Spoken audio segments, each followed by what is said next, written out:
Civilized session March 5. Income Tax Bill 2025 இது income tax act 1961 replace பண்ணுற கொண்டு வந்திருக்காங்க. பட் இந்த பில்லில் இருக்கக்கூடிய அம்சங்கள் எதுவும் பெருசாக எஃபெக்டிவாக 1961 ஆக்டில் இருக்கக்கூடிய ப்ராப்ளமை ரிசால்வ் பண்ணல. ஸோ இதை ஒரு அமெண்ட்மெண்ட்டாகவே கொண்டு வரலாம், பில் தேவையில்லை அப்படிங்கிற மாதிரி ஆத்தர் ஆர்கியூ பண்ணியிருப்பார். Then UAE India aviation sector பொறுத்த வரைக்கும் there is a lot of demand, but அதுக்கேற்ற மாதிரியான number of flights and airports வந்து கம்மியாக இருக்குது. ஸோ உடான் ஸ்கீம் கீழே நம்ம யுஏஇ கூட பெட்டராக கோஆப்ரேட் பண்ணுறது மூலியமாக நிறைய இன்வெஸ்ட்மெண்ட்ஸ் வந்து உள்ளே கொண்டு வர முடியும் அப்படின்னு ஆத்தர் சொல்லியிருக்காரு. தென் ஏஐ சேஃப்டி இன்ஸ்டியூட்டு இப்போது மெய்டி மினிஸ்ட்ரி வந்து ஏஐ சேஃப்டி இன்ஸ்டியூட் வந்து இந்தியாவில் செட்டப் பண்ண போகிறோம் அண்ட் இந்தியாவுக்குன்னு ஒரு செப்பரேட்டான இண்டிஜினஸ் ஏஐ மாடல் வந்து எஸ்டாப்ளிஷ் பண்ண போகிறோம்னு சொல்லியிருக்காங்க. ஸோ ஓவரால் அதில் இருக்கக்கூடிய கன்சர்ன்ஸ்லாம் என்னென்ன அப்படின்னு சொல்லி ஆதர் டிஸ்கஸ் பண்ணியிருக்காங்க. Then budget, gender budget. So இந்த பட்ஜெட்டில் வந்து ஜெண்டர் உமன் ரிலேட்டடான அலோகேஷன் ஸ்கீம்ஸ் வந்து எந்த அளவுக்கு பண்ணியிருக்காங்க, really it is a gender பட்ஜெட்டிங்காக இல்லை நடைமுறையில் அது வந்து லேக் ஆகுறோம். ஸோ இதுவே ஓவரால் ஸ்கீம்ஸே வந்து 3 கேட்டகரைஸ் பண்ணியிருக்காங்க, part A, part B, part சின்னு. அதில் உமனை வந்து டெடிக்கேட்டடாக ஃபோக்கஸ் பண்ணுறது பார்ட் ஏ அண்ட் ஷேர் ஒரு 33% அபவ் வரக்கூடியது பி அண்ட் சிங்கிறது ஃபண்ட் ரொம்ப கம்மியாக அலாட் பண்ணுறது. ஸோ அதை பேஸ் பண்ணி ஆத்தரில் டிஸ்கஸ் பண்ணியிருக்காங்க. தென் இந்த எலெக்ஷன் கமிஷனில் இருக்கக்கூடிய ப்ராப்ளம், ஓட்டர் போலரைசேஷன் அண்ட் அதிகமான ஓட்டர்ஸ் வர்றது, இப்போ வந்து மகாராஷ்டிரா எலெக்ஷனில் நடந்த அந்த பிரச்சனை. ஸோ இதனை தொடர்ந்து ஆதாரை இணைக்கிறது பெஸ்ட்டாக இல்லையா அப்படிங்கிற மாதிரி டிஸ்கஸ் பண்ணியிருக்காங்க. Let we argue. Then start with the beginning. Okay, so இந்த இன்கம் டேக்ஸ் ஆக்ட் 2025 இது இன்கம் டேக்ஸ் ஆக்ட் 1961 ரீப்ளேஸ் பண்ணுற கொண்டு வந்திருக்காங்க. இதோடைய மெயின் எய்மே பார்த்திங்கன்னா இந்த ஓவரால் லா வந்து சிம்பிளிஃபை பண்ணணும், தர்பை டாக்ஸ் பேயர் அண்ட் அட்மினிஸ்ட்ரேட்டர் ஈஸியாக அண்டர்ஸ்டாண்ட் பண்ணிக்கிற மூலியமாக லா கம்ப்ளைண்ட்ஸ் அப்படிங்கிறது அதிகரிக்கும் அப்படிங்கிறது தான். பட் இந்த 1961 லாவில் இருக்கக்கூடிய மேஜர் ப்ராப்ளம் என்னென்னு பார்த்தீங்கன்னா நான் அப்ஸ்டான்டி கிளாஸ். அதாவது ஒரு ப்ரொவிஷனை இன்னொரு ப்ரொவிஷன் ஓவர்டேக் பண்ணுற மாதிரியான ஒரு ஃபியூச்சர்ஸ் வந்து அந்த லாலே இருக்கும், ஒரு லூப் ஹோல் மாதிரி வந்து ப்ரொவைட் பண்ணியிருப்பாங்க. ஸோ அதை வந்து இந்த நான் அப்ஸ்டான்டி கிளாஸ் அப்படின்னு சொல்லுவாங்க. இந்த நியூ லா பொறுத்த வரைக்கும் லிட்டிகேஷன், அதிகமான லிட்டிகேஷனை வந்து குறைக்கணும் அண்ட் ஆல்சோ ஒரு ஃபேர் அண்ட் ப்ரெடிக்டபிள் டேக்ஸ் என்விரான்மெண்ட்டை க்ரியேட் பண்ணணும். ஸோ எப்போ இந்த லிட்டிகேஷன் அதிகமாக வரும்னு பார்த்திங்கன்னா, நிறைய அந்த டெர்மினாலஜிஸ் வந்து ரொம்ப டெக்னிக்கலாக மோர் இன்டர்பிரட்டபிள் வாய்ப்புகள் இருக்கக்கூடிய மாதிரி டெக்னாலஜி இருந்துச்சுன்னா அது லிட்டிகேஷன் அதிகமாகவே இருக்கும். ஸோ அதை வந்து ஸ்டெபிலைஸ் பண்ணுறது தான் இந்த பர்டிகுலர் பில்லுடைய நோக்கம் அப்படின்னு சொல்கிறாங்க. ஸோ இப்போது இருக்கக்கூடிய இந்த ஆம்பிகுவிட்டிஸ், இந்த ப்ரெசன்ட் 1961 ஆக்ட், ஸோ அதை வந்து பெரிய லெவலில் இந்த பில் வந்து ரெக்டிஃபை பண்ணலை. அண்ட் சில ப்ரொவிஷன்ஸ் அத்தாரிட்டேரியன் டோனில் வந்து க்ரியேட் பண்ணப்பட்டிருக்கு அப்படின்னு ஆத்தர் சொல்லியிருக்காரு. ஸோ ஃபஸ்ட்டு இதில் மேஜராக வந்து அதில் யூஸ் பண்ணக்கூடிய அந்த languages that must be more ஆக்சசிபிளாக இருக்கணும். ஒரு கவர்னன்ஸில் ஒரு லா பீப்புள் அண்டர்ஸ்டாண்ட் பண்ணிக்கணும் அப்படின்னா first of all the law must be easy அண்டர்ஸ்டாண்டபிளாக இருக்கணும். So that facilitates the accessibility and transparency that will bring the accountability அப்படிங்கிறது தான். ஃபர்தராக ஆத்தர் என்னென்ன ப்ராப்ளம்ஸ் இருக்குது இந்த நியூ லாவில், நியூ பில்லில் அப்படின்னு சொல்கிறோன்னா, ஃபஸ்ட்டு இந்த அதாவது டெக்ஸ்ட்டு ரொம்ப ஒரு மிக்ஸ்டு மோஸ்ட் இன்டர்பிரிட்டேஷனுக்குள்ளே போகக்கூடிய மாதிரியான டெக்னிக்கலான டேர்ம்ஸ்லாம் வந்து யூஸ் பண்ணியிருக்காங்க. ஸோ ப்ரீவியஸாக வந்து notwithstanding anything contained to the கான்ட்ரரின்னு இருக்கிற அந்த வேர்டை நாட் வித்ஸ்டாண்டிங் பதிலாக இர்ரெஸ்பெக்டிவ் அப்படிங்கிற மாதிரி போட்டிருக்காங்க. ஸோ இந்த ரெண்டுக்குமே வந்து பெரிய லெவலில் டிஃப்ரென்சஸ் இல்லை. அண்டு இந்த மாற்ற மூலியமாக என்ன மாதிரி ஒரு சேஞ்ச் ஓவரை வந்து டேக்ஸ் பேயருக்கு வந்து கவர்மெண்ட் கொடுக்க போகிறாங்க அப்படின்னு சொல்லியிருக்கேன். ஃபர்தர் இந்த நான் அப்சன்டி கிளாஸ் கீழே இந்த நாட் வித்ஸ்டாண்டிங் இந்த மாதிரியான வேர்ட்ஸை வந்து மீன் பண்ணுறது. தென் கவர்மெண்ட்டோடைய அந்த டேக்ஸை கலெக்ட் பண்ணக்கூடிய அந்த டேக்ஸ் எப்படி விதிக்கணும், எப்படி கலெக்ட் பண்ணணும், அந்த மாதிரியான பாலிசிஸில் வந்து எந்த விதமான மாற்றமே இல்லை ஓவராலாக இந்த பில்லில். தென் இந்த பில் பார்த்திங்கன்னா அவுடேட்டட் ப்ரொவிஷன்ஸை எல்லாத்தையும் ரிமூவ் பண்ணுறதுக்கு ட்ரை பண்ணுறாங்க. அண்டு டெஃபினிஷன்ஸை வந்து ரொம்ப கிறிஸ்பாக ரொம்ப கிளியராக வந்து கொடுக்க ட்ரை பண்ணுறாங்க. And moreover certain provisions certain ஆக்டிவிட்டீஸை பெஸ்ட் அண்டர்ஸ்டாண்டிங்காக டேபிள்ஸாகவும் ஸ்கெடியூல்ஸாகவும் செர்டைன் டைம்லைன்ஸ் அண்ட் காம்ப்ளியன்சஸை இந்த ஃபார்மெட்டில் கொடுக்காங்க. பட் தீஸ் அண்ட் ஆல் ஒரு அமெண்ட்மெண்ட் போட்டே கொண்டு வந்திருக்கலாம். இதுக்கு ஒரு செப்பரேட்டாக ஒரு ஆக்டே வந்து ஒரு பில் மாதிரி பாஸ் பண்ணணுங்கிற அவசியம் இல்லை அப்படிங்கிறத ஆத்தர் பேசியிருப்பார். தென் ஃபர்தராக ஸோ இந்த பில் வந்து இந்த டேபிள் அமெண்ட்மெண்ட்லாம் ஸ்கெடியூல்ஸ்லாம் போடுறதுனால லிட்டிகேஷன்ஸை குறைச்சிடாது. Because same kind of interpretation same litigations வந்து இதுலேருந்து ரெஃப்ளெக்ட் ஆகிறதுக்கான வாய்ப்புகள் வந்து இருக்குது. பிகாஸ் இந்த ஆக்ட் இதில் இருக்கக்கூடிய செர்டைன் ப்ரொவிஷன்ஸ் வந்து ஓல்டு ஆக்ட் 1961 ஆக்ட்லேருந்து ரெஃபரன்சஸ் வந்து எடுக்குது, அந்த க்ராஸ் ரெஃபரன்சஸ். ஃபார் எக்ஸாம்பிள் இதில் வந்து த டேர்ம் இன்கம் அப்படிங்கிறது பார்த்தீங்க அப்படின்னா பழைய ஆக்டில் இருக்க இப்போது ப்ரெசண்ட்டில் இருக்கக்கூடிய 1961 ஆக்டில் இருந்து செக்ஷன் 2 clause 24ல் ரிலவன்ஸ் வந்து எடுக்கிறாங்க.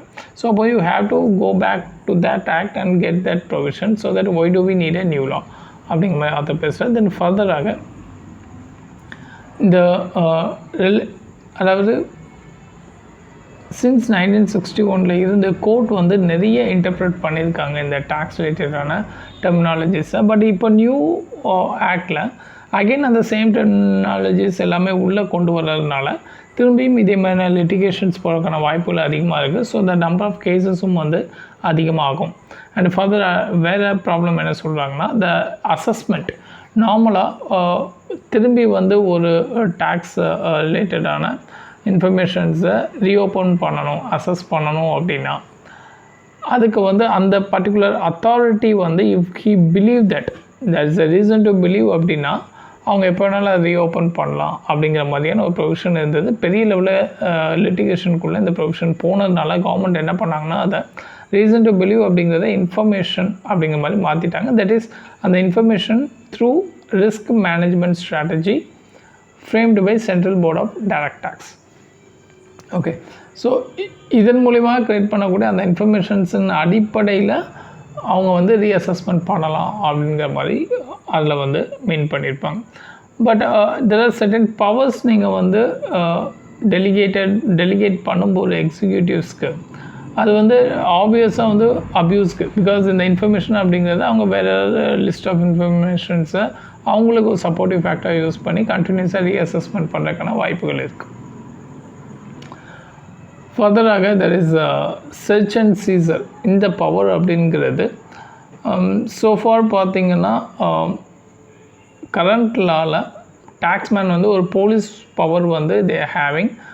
இது வந்து கோர்ட் வந்து அப்ஹெல்ப் பண்ணியிருக்காங்க. நீங்கள் என்ன ப்ராப்பர்ட்டி ரிலேட்டட் இன்ஃபர்மேஷன் வேணுமோ எல்லாத்தையும் வந்து நீங்கள் கலெக்ட் பண்ணி வாங்கிக்கலாம்.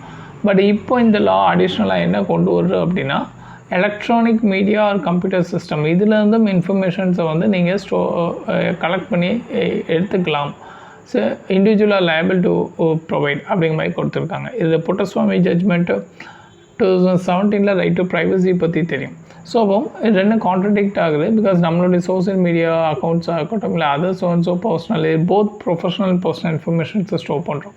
ஸோ அப்போ அதெல்லாத்தையும் ஆக்சஸ் பண்ணுறாங்க அப்படின்னா it's a threat to individual as well அப்படிங்கிற மாதிரி ஆத்தர் இதில் வந்து பேசியிருக்காரு.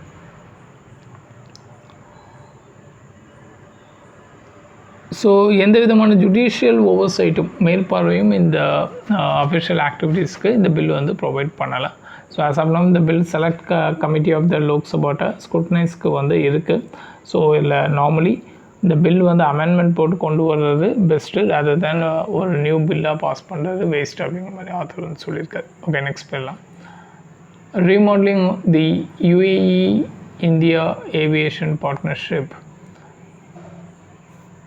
So it was like இந்தியாவோட ஏவியேஷன் செக்டர் வேர்ல்டுலே 3rd largest domestic market in terms of passenger நம்பரை பொறுத்த வரைக்கும். அண்ட் இந்தியாவுடைய உடான் ஏர்போர்ட் ஸ்கீம் பார்த்திங்கன்னா இந்த ரீஜனல் பெனிட்ரேஷனுக்காக கொண்டு வரப்பட்டது.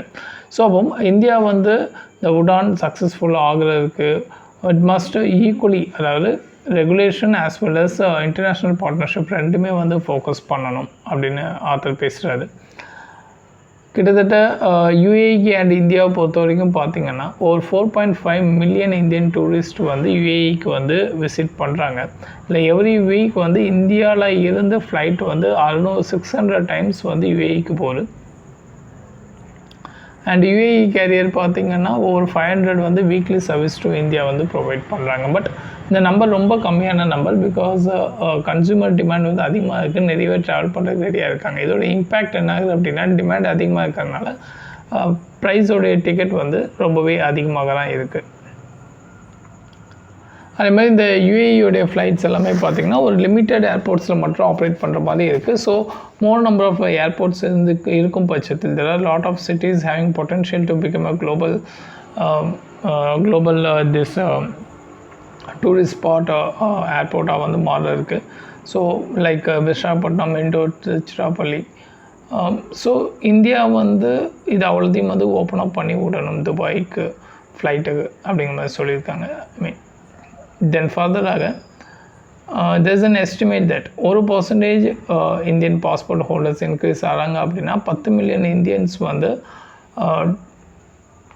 ட்ராவல் ஓவர்சீஸ் வெளியே ட்ராவல் பண்ணுறதுக்கு போகிறாங்க அப்படிங்கிற மாதிரி ஒரு டேட்டா சொல்லியிருக்காங்க. தட் இஸ் தென் இந்த மாதிரியான ரெஸ்ட்ரிக்டிவ் பைலேட்ரல் ரெகுலேஷன் இது பெரிய லெவலில் இந்த ஏர்லைன் டிக்கெட்ஸை ப்ரைஸை வந்து அதிகப்படுத்தலாம் வந்து ஒரு காரணமாக அமையுது. அண்ட் இது ஃபர்தராக யூஏஇ இந்தியா இன்வெஸ்ட்மெண்ட் ட்ரேடு இதெல்லாம் ஒரு பாதிப்பை வந்து ஏற்படுத்தும். ஸோ யூஏஇ பொறுத்த வரைக்கும் அண்ட் இந்தியா கூட ஒரு பெட்டர் கோஆப்ரேஷனை வந்து ட்ரேடில் செப்பா மூலியமாக வந்து எஸ்டாப்ளிஷ் பண்ணியிருக்காங்க. அண்ட் இப்போது அர்ஜென்ட் நீட் இஸ் தேட் ஏவியேஷன்லேயும் வந்து ஒரு பெட்டர் அண்டர்ஸ்டாண்டிங்குள்ளே வரணும். ஸோ மாடர்னைஸ்டு ஏவியேஷன் ஸ்ட்ராட்டஜி வந்து இப்போது அட் ப்ரெசென்ட் வந்து பெரிய லெவலில் ஒரு எக்கனாமிக் மல்டிப்ளேயராக இருக்கும். And it will become a key pillar for regional international connectivity and growth அப்படின்னு ஆத்தர் சொல்லியிருக்காரு. தென் ஃபர்தராக regulatory framework that is related to UAE to get a keen support for new investment. இந்தியாவுக்குள்ள வந்து நிறைய investment கொண்டு வரதுக்கான regulatory சப்போர்ட்டை வந்து India provide பண்ணணும். ஸோ சப்போர்ட் அப்படிங்கிறது knowledge sharing, training of Indian pilots, partnering in India's rapid emerging aviation, இந்த எம்ஆர்ஓன்னு சொல்கிறது maintenance, repair and overhaul industries, இது அவ்வளோத்தையும் வந்து யூஏஇ வந்து இதில் இன்வெஸ்ட் பண்ணுறதுக்கு they will get in to more. And ஃபர்தராக Udan airport scheme, that is tier 2 tier 3 Indian சிட்டிஸை வந்து கனெக்ட் பண்ணுறது தான் இந்த உடானுடைய மேஜர் தீமே. இது இப்போ உடான் 2.0 அப்படிங்கிற மாதிரி போய்கிட்டு இருக்கு. தென் ஃபர்தராக துபாய், அபுதாபி மாதிரி குளோபல் ஏவியேஷன் ஹப்பாக இந்தியாவில் நிறைய சிட்டிஸ் வந்து வர்றதுக்கான கெப்பாசிட்டி இருக்குது. So India UAE relationship in aviation sector could lead a way for it அப்படிங்கிற மாதிரி ஆத்தர் முடிச்சிருக்காரு. சரி, ஆல்ரெடி இந்த ஏவியேஷன் செக்டரை பற்றி கம்ப்ளீட்டாக அதோடைய ரெகுலேட்டரிஸ், அதர் பாடிஸ் எல்லாமே ஒரு செப்பரேட் ஆடியோவில் கவர் பண்ணிட்டோம். Okay, fine. Next AI safety institute. இப்போ ரீசெண்டாக நமக்கு தெரியும் ஏஐ சேஃப்டி சமிட் அப்படின்னு சொல்லி இந்தியா வந்து கோச்சர் பண்ணாங்க, ஃப்ரான்ஸில் நடந்துச்சு.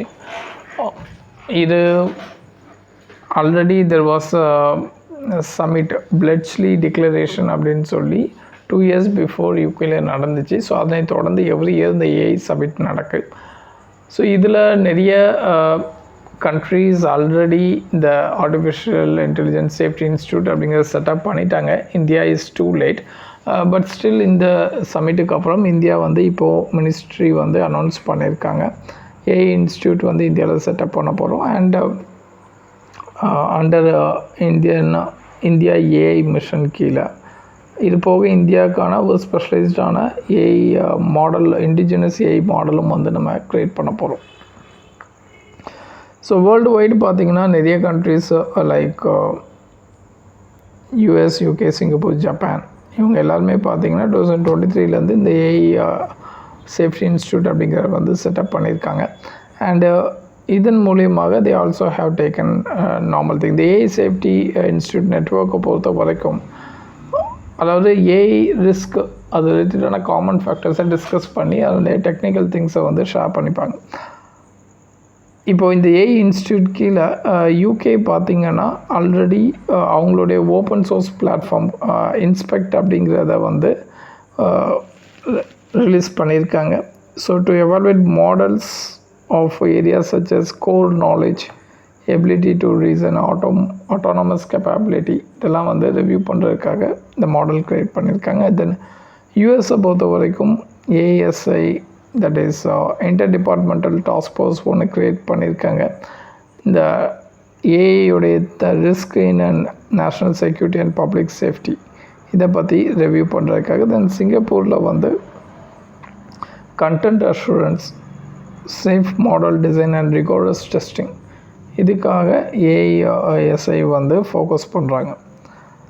இந்தியன் ஸ்பெசிஃபிக் சொல்யூஷன்ஸ் அப்படின்னு பார்த்தோம்னா நம்மளுடைய local concerns, we are having multi-dimensional thing, multi-diversity. So அப்போது அந்த லாங்குவேஜில் இருந்து ப்ராக்டிஸ்லேருந்து everything have to be in local டேஸ்ட்டில் இருக்கணும். ஸோ அப்போது அந்த விஷயத்தை நம்ம கொண்டு வரணும் அப்படின்னா ஏஐ வந்து எந்த விதத்துலேயும் டிஸ்கிரிமினேஷன் ரெஃப்ளெக்ட் பண்ணிடக்கூடாது. ஸோ தேர்பை மினிஸ்டர் என்ன சொல்லியிருக்காங்கன்னா, ஹப் அண்ட் ஸ்போக் மாடல் மூலியமாக engaging all the stack holders, அவங்க மூலியமாலேருந்து வரக்கூடிய இன்புட்லேருந்து நம்ம வந்து க்ரியேட் பண்ணுவோம் அப்படின்னு சொல்லியிருக்காங்க. தென் ஸ்டார்ட் அப் எக்கோ சிஸ்டம், இப்போது இந்த கரியா அப்படிங்கிறவங்க பார்த்திங்கன்னா நிறைய ரூரல் ஏரியாஸ்லேருந்து டேட்டா செட்ஸ் எல்லாம் கலெக்ட் பண்ணி ப்ரொவைட் பண்ணுறாங்க இந்தியன் லாங்குவேஜில்.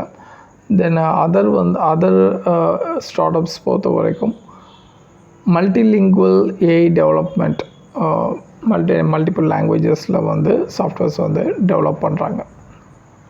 தர்பை இன்க்ளூசிவிட்டி அண்ட் ஆக்சசிபிலிட்டி வந்து அதிகப்படுத்த முடியும்.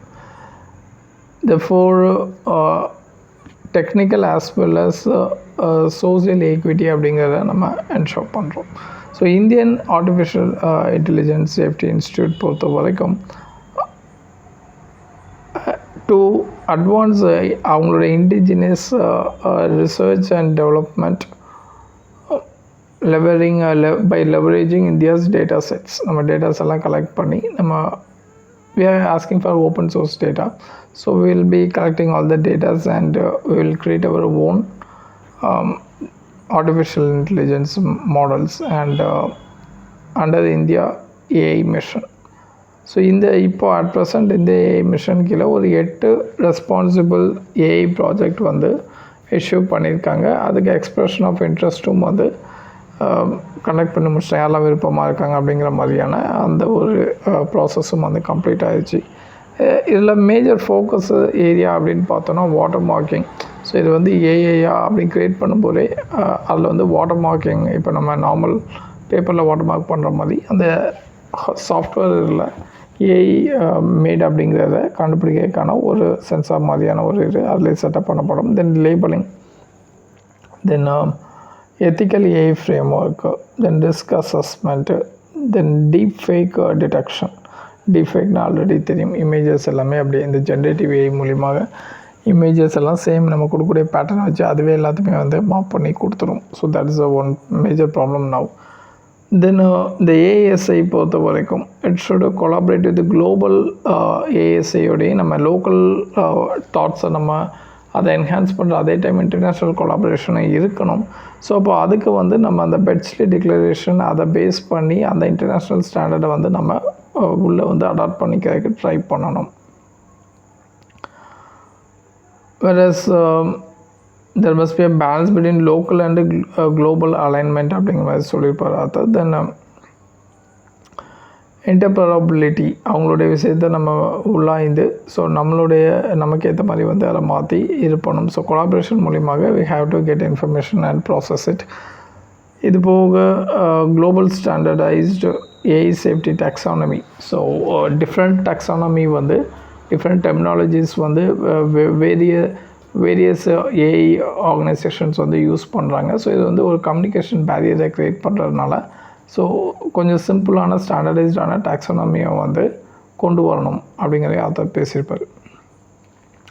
ஸோ தென் பார்த்திங்கன்னா இந்தியாவுடைய இந்த ஏஐஎஸ்ஐ பொறுத்த வரைக்கும் ஒரு international notification framework for AI model டெவலப்மெண்ட்டுக்கான ஒரு சப்போர்ட்டிவ் ஆக்டாக வந்து ஃபங்க்ஷன் ஆகும். தட் இஸ் இந்த ஃப்ரேம்வொர்க் பார்த்திங்க அப்படின்னா இட் என்கரேஜஸ் இந்த ஏஐஎஸ்ஐஸ் வந்து வேர்ல்டு வைடாக அவங்களோட இன்ஃபர்மேஷன்ஸ் எல்லாத்தையுமே வந்து ஷேர் பண்ணிப்பாங்க. that is especially ஏஐயோடைய பவர், அதோடைய சேஃப்டி எக்ஸெட்ரா எப்படியாக காம்பேக்ட் பண்ணும் எல்லாமே. And next point is that global south, India வந்து it's representing the global south in all the arenas. இப்போ நிறைய குளோபல் சவுத்தில் உள்ள countries not having such infrastructure to expand to AI.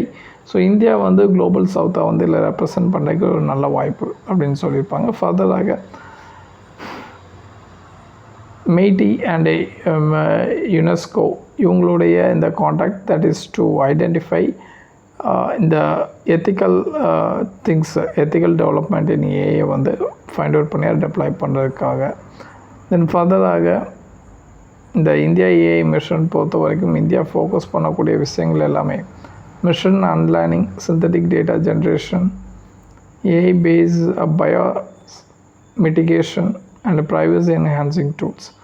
So அந்த machine learning எல்லாமே வந்து நம்ம பார்த்துருக்கோம். சிந்தட்டிக் டேட்டா ஜென்ரேஷன் பார்த்துருக்கோம். ஹவ் அந்த ஓப்பன் சோர்ஸாக இல்லை க்ளோஸ்டு சோர்ஸாக எப்படி வந்து எல்லா டேட்டாஸையும் கலெக்ட் பண்ணி சிந்தசைஸ் பண்ணுற அப்படிங்கிற மாதிரியான ப்ராசஸ். ஓகே, இதான் ஆத்தர் வந்து ஓவராலாக சொல்லியிருக்காங்க. ஸோ தட் இஸ் நீங்கள் இண்டிஜினஸ் டூல்ஸை ஏஐயில் இந்தியாவுக்கான ஓன் இண்டிஜினஸ் ஏஐ க்ரியேட் பண்ணுறது that's a very good thing. But at the same time international cooperation அப்படிங்கிறதும் ரொம்ப ரொம்ப முக்கியம், கொலாபரேஷன் அப்படிங்கிறத சொல்லியிருக்காங்க. தென் உமன் ரிலேட்டடான ஸ்கீம்ஸ் பட்ஜெட்டில் நிறைய சொல்லியிருக்காங்க. பட் எதுவுமே வந்து பெரிய லெவலில் எஃபெக்டிவாக ஆன் கிரவுண்டில் இல்லை அப்படின்னு ஆத்தர் பேசியிருக்காரு. ஸோ ஓவராலாக பார்த்திங்கன்னா இந்த பட்ஜெட்டில் வந்து 8.9% வந்து ஜெண்டர் பட்ஜெட்டுக்கு வந்து இன்க்ரீஸ் பண்ணியிருக்காங்க. அதாவது 8.9% இன்க்ரீஸ் பண்ணியிருக்காங்க. பட் இதில் என்னென்னா நடைமுறையில் பார்க்கும்போது அதாவது இந்த பட்ஜெட்டிங் வந்து ஹோல்சமாக ஜெண்டர் பட்ஜெட்டிங்னு அலாட் பண்ணல. டிஃப்ரெண்ட் மினிஸ்ட்ரிஸில் வெவ்வேறு ஸ்கீம்ஸ் கீழே ஜெண்டர் பட்ஜெட்டிங்னு சொல்லி அலாட்மெண்ட் போயிருக்கு. ஸோ இதில் ஸ்கீம்ஸை மூணாக பிரிக்கலாம். ஒன்று part A, part B, part C. Part A பொறுத்த வரைக்கும் 100% அந்த உமன் அண்ட் கேர்ள்ஸ்க்காக ஸ்பெண்ட் பண்ணுறதுக்காக ஒதுக்கப்பட்ட ஸ்கீமாக இருக்கும். பார்ட் பி வந்து 30 to 99% அண்ட் பார்ட் சி வந்து பிலோ 30% வந்து இருக்கக்கூடியது. இந்த பார்ட் சி தான் அதிகமாக இந்த 2024-25 பட்ஜெட்டில் வந்து இந்த ஜெண்டர் பட்ஜெட் ரிலேட்டடாக பேசியிருக்காங்க. பார்ட் ஏ வந்து ஓவர் டைம் ரொம்ப காலமாகவே குறைஞ்சிக்கிட்டே வருது. பார்ட் சி வந்து உங்களுக்கு பார்ட் பி வந்து இன்க்ரீஸ் ஆகிருக்கு அப்படின்னு அர்த்தம் சொல்லியிருக்காரு. தென் ஜெண்டர் பட்ஜெட் பொறுத்த வரைக்கும் நிறைய மினிஸ்ட்ரிஸ் வந்து இப்போது உள்ளே கொண்டு வர்றாங்க. So that means gender budget அப்படிங்கிறது not only related to minister of women and development but it also has a further expansion அப்படின்னு அர்த்தம் சொல்லியிருக்காரு. ஸோ எவ்வளோ பர்சன்டேஜ் எது இருக்குன்னு பாருங்கள். ஸோ ஒன்லி 0.7% தான் பார்த்திங்கன்னா எம்எஸ்எம்இ, உமன் இன் எம்எஸ்எம்இயில் வந்து அலாட் பண்ணுறாங்க. ஸோ இல்லை அந்த schemes that is important for preliminary because schemes இப்போது எக்ஸ்பிளைன் பண்ணுறது it's take lot of time. Whereas நம்ம செப்பரேட்டாக ஸ்கீம்ஸ் வந்து will conduct for it. So அதனால் will see that at that time. So இல்லை இந்த Mahila Coir Yojana, then entrepreneurship and skill development program, then scheme of fund for regeneration of traditional industries. இதெல்லாமே பார்த்திங்கன்னா உமனோடைய ஸ்பேஸில் இந்த ஸ்கீம்ஸ் கீழே உமனுக்குன்னு ஒரு ஃபண்டு வந்து அலாட் பண்ணப்படுது. தென் இது போக ஃபர்தராக capacity building and skill development schemes கீழே ministry of electronic and information technology பார்த்திங்கன்னா வெறும் 0.23% தான் அலாட் பண்ணியிருக்காங்க. ஃபர்தராக education, school education, literacy and department of higher எஜுகேஷனுக்கு அதிகமான சலுகை 10% வந்து ஜெண்டர் பட்ஜெட்டுக்கு வந்து அலாட் பண்ணுறாங்க. ப்ளஸ் இண்டஸ்ட்ரியல் செக்டார் பொறுத்த வரைக்கும் அதிகமான ஃபீமேல் லேபர் ஃபோர்ஸ் பார்ட்டிசிபேஷன் இருக்கக்கூடிய செக்டாருக்கு வெறும் 4.2% தான் ஜெண்டர் பட்ஜெட் வந்து அலாட் பண்ணுறாங்க. தென் பிரதான் மந்திரி கிஷான் சம்மான் நிதி பிஎம் கிஷான் ஸ்கீமு. ஸோ இது வந்து பார்ட் சி ஸ்கீம் கீழே வருது. அதாவது 6,000 ரூபாய் பெர் இயர் வந்து 3 equal instalment of land holding ஃபார்மர்ஸ்க்கு வந்து ப்ரொவைட் பண்ணுவாங்க அப்படிங்கிறது தான். தென் 2023-24 64.5% உமன் வந்து சைல்ட் கேர் அண்டு பர்சனல் கமிட்மெண்ட்லாம் அவங்க வேலைக்கு போகாமதுக்கான மேஜர் காரணம் அப்படின்னு சொல்கிறாங்க. ஸோ இப்போ இந்த இடத்துல வந்து சைல்ட் கேர் சர்வீசஸ் வந்து கண்டிப்பாக ப்ரொவைட் பண்ணணும், இந்த கிரிக் ஃபெசிலிட்டி அப்படிலாம் சொல்லுவாங்க. வேறஸ் இந்த ஸ்கீம்ஸை பொறுத்த வரைக்கும் சாக்ஷம், அங்கன்வாடி, போர்ஷன் 2 ஸ்கீம்ஸ் இதுக்கெலாம் ஃபண்டு வந்து இன்க்ரீஸ் பண்ணவே இல்லை அப்படின்னு சொல்லியிருக்காரு. ஃபர்தராக பிரதான் மந்திரி ஆவாஸ் யோஜனா இது 8.9%, Mahatma Gandhi national rural employments guarantee scheme. So இந்த ஸ்கில் டெவலப்மெண்ட் ரிலேட்டட் இதில் வந்து பெரிய லெவலில் பட்ஜெட் அலாட்மெண்ட்டும் பண்ணலை. ஸோ விக்ஷித் பாரத் அப்படின்னு சொல்லும்போது உமன் லெட் டெவலப்மெண்ட் அப்படிங்கிறத நம்ம முன்ன வைக்கும். ஸோ அப்போது இந்த ஸ்கில் டெவலப்மெண்ட்டில் பெரிய லெவலில் இன்வெஸ்ட் பண்ணணும். ஸோ ஸ்டேட்ஸ் மத்தியிலையும் பார்த்திங்கன்னா இந்த அலாட்மெண்ட் வந்து வேரி ஆகுது. குஜராத் அதிகமாக 37%, மகாராஷ்டிரா வெறும் 3% தான் அந்த ஜெண்டர் பட்ஜெட்டுக்கு வந்து அலாட் பண்ணியிருக்காங்க அப்படின்னு ஆத்தர் சொல்லியிருக்காரு. நெக்ஸ்ட் போயிடலாம். So election commission. ஸோ இப்போ நமக்கு தெரியும் ரீசெண்டாக எலெக்ஷன் கமிஷன் அந்த ஓட்டர் ப்ராப்ளம் இதில் எலக்டோரல் இந்த மகாராஷ்டிரா எலெக்ஷனில் ரிஜிஸ்டர்ட் எலக்டோரேட் வந்து 48 லட்சம் வந்து அதிகமாக இருக்காங்க வித்தின் 6 month டைம் பீரியடில் சின்ஸ் ஜென்ரல் எலெக்ஷனில் இருந்து லோக்சபா எலெக்ஷனில் இருந்து. So election commission of India வந்து ரீசெண்டாக கொடுத்த ஸ்டேட்மெண்ட்டை பொறுத்த வரைக்கும் நிறைய எலக்டர்ஸ் பார்த்திங்கன்னா ஒரே இபிஐசியை வந்து ஹோல்ட் பண்ணியிருக்காங்க. ஸோ அதனால் they are voting multiple times and also they are other ஸ்டேட்ஸில் அவங்க போகும்போது நிறைய டியூப்ளேஸ் ஓட் அங்கேயும் பண்ணப்படுது இங்கேயும் பண்ணப்படுது அப்படின்னு சொல்கிறாங்க.